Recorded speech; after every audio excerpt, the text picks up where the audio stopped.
I get it. Nick Saban's getting old. A lot of people think he's losing that touch. But I also think he wants you to think that. You woke the beast up. I think last year and this year, he was a little bit more laid back than usual. He took his foot off the gas. He was in hibernation mode. But now, he's got a point to prove, and I think he's already proving it.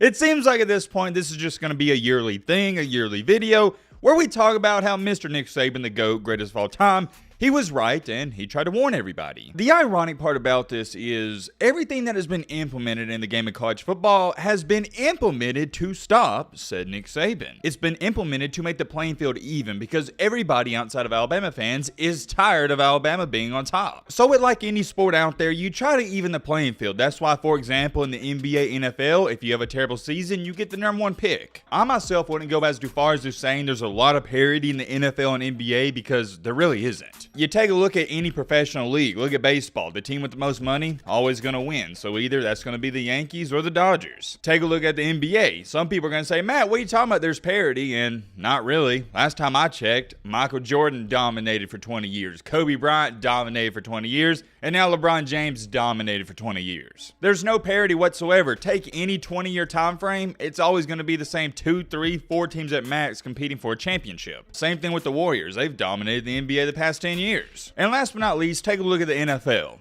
Tom Brady. That's all I'm going to say. It's Tom Brady's league and nobody else's. If you want to go even farther, look at golf. For what? 15 years, Tiger Woods was the best. There isn't much parity in any of these sports. However, the main difference is the reason we may see a new team or two competing for the championship in the NFL or NBA is because they have a big playoff system. Whereas for college football, for the most part, it's been 2 teams playing for it, and recently, the past 8 to 9 years, you got a 4-team playoff. And yet, even expanding it from 2 to 4 teams, Alabama, you can argue and say that helped them, if anything. And well, that leads me into my next topic perfectly. Take a look at Alabama. Do y'all see this? That says 7, that number. 7 5-star recruits. Yeah, I'd say that's pretty dang good. Also, 24-star recruits, and you got 1 3-star. By the way, I feel bad for that 3-star because he's looking like the chump of the team, but 3-star recruits are really good football players. And I don't know who that 3-star is, but more than likely, it's probably a kicker. Whoa. Hold on. I know what you're sitting there saying. Yo, Matt, is this what you're trying to tell me? Nick Saban tried to warn us about he was going to recruit really well? And no, I'm not. I just thought I'd share that with you once again because that's an unreal thing to look at. Take a look at the gap from #1 to #2. Alabama has nearly 330 points and Georgia has 312. Ladies and gentlemen, it wasn't even close, but don't worry, I'm not here to talk about the recruiting. We know Alabama and Nick Saban, they're going to recruit great. Recruit great, that doesn't make sense. Recruit well, you get what I'm trying to say. Here is the part that Nick Saban and Alabama tried to warn you about. You see, the transfer portal was originally created for players that were at a team like Alabama, Georgia, or Ohio State, wasn't playing much, and they could transfer and go to another school that may be lesser,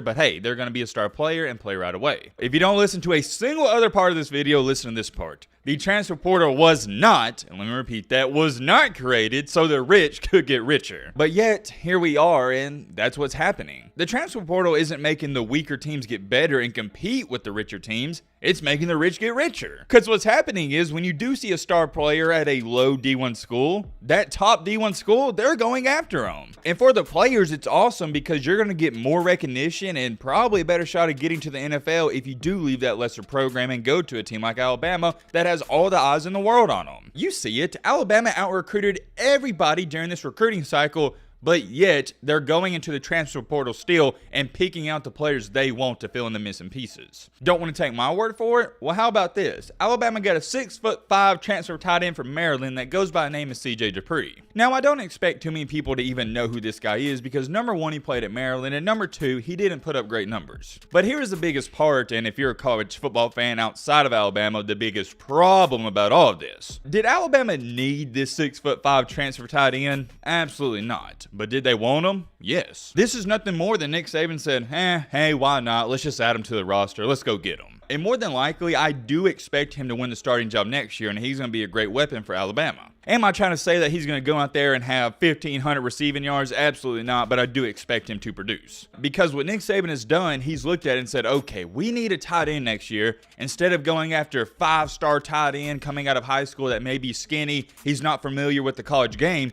Let's go after a guy that's really good. He's already hit the weight room and he can produce right away. He's ready. That's the thing with the transfer portal, because you're better off getting a 2-year veteran out of Maryland than getting a 18-year-old kid out of high school. This is a guy that Alabama can plug in and play right away. It's not going to take him any time to develop. Oh yeah, by the way, I almost forgot to share this with you. Alabama on signing day, they flipped the 5-star offensive lineman from Iowa, and here's what he had to say yesterday. And this has got a lot of people talking, and they're not too happy about it. Caden Proctor said, "I don't want to come into the school and everybody thinks that I'm one of the best players there already. I want to grow. That's not how I grow. I got to get hit in the mouth before I can grow." For those of you that don't know what he's trying to say, he's basically inferring that if he would have went to Iowa, he would have immediately been the best player, and you're not going to grow that way. A better example is he thinks he's going to be a big fish in a small pond, and I agree with it. Whereas if you go to Alabama, you're going to be a small fish in a big pond, and that's how you grow. Like I said, people aren't fond of this. Somebody tweeted out, translation, "I have no loyalty to the state of Iowa, and when Bama came in late with that big NIL bag, I decided I could live with being a traitor the rest of my life."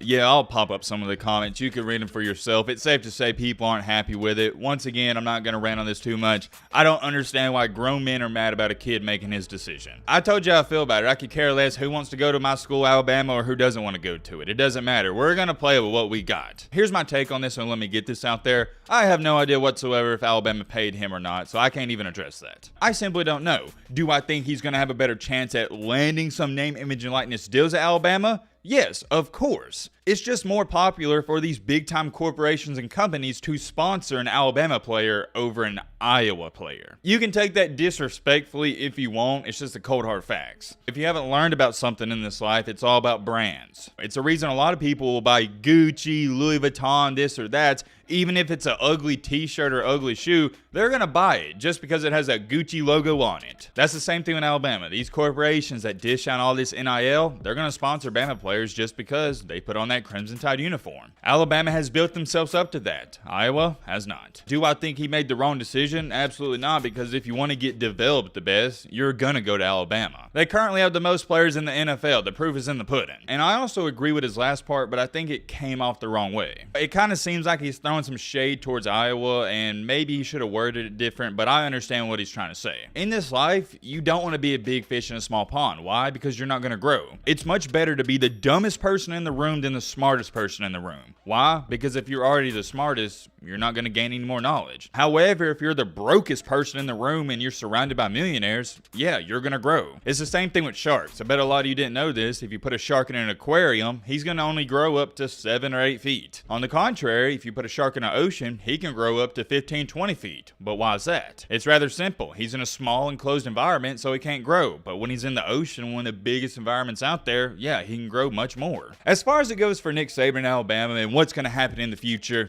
I think revenge is coming soon. I get it. Nick Saban's getting old. A lot of people think he's losing that touch, but I also think he wants you to think that. One characteristic trait about Nick Saban that many successful people have is they love, and I mean they absolutely love to prove people wrong. You woke the beast up. I think last year and this year, he was a little bit more laid back than usual. He took his foot off the gas. He was in hibernation mode, but now he's got a point to prove, and I think he's already proving it. I'm sure we'll talk more about this in the future. Like always, let me know your thoughts down below. But